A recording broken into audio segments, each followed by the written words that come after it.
Hey guys, in this tutorial video we're going to show you how you can select all files and folders in your Google Drive account using a simple trick, so let us get started. Alright, so for the sake of this tutorial let me head over to my Google Drive account, and as you can see there are quite a lot of files and folders stored in my drive here on Google Drive. So if you'd like to select them all guys, simply left click anywhere here, hold your left mouse and drag it just like that to mark as many of these files and folders as you like.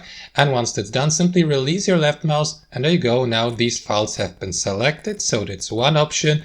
The other option would be to simply select all files in your Drive account at once. You can do that by simply using the shortcut Ctrl A on your keyboard if you're using a Windows computer, or Command A if you're using an Apple product or a Mac, just like that. So as you can see, all of these files and folders have been selected all at once, and that's basically it guys. Now you can do with these files and folders whatever you like, edit them, move them to a specific location, delete them, duplicate them, and so on and so forth. So that's it guys, hope this video was helpful and we'll catch you later.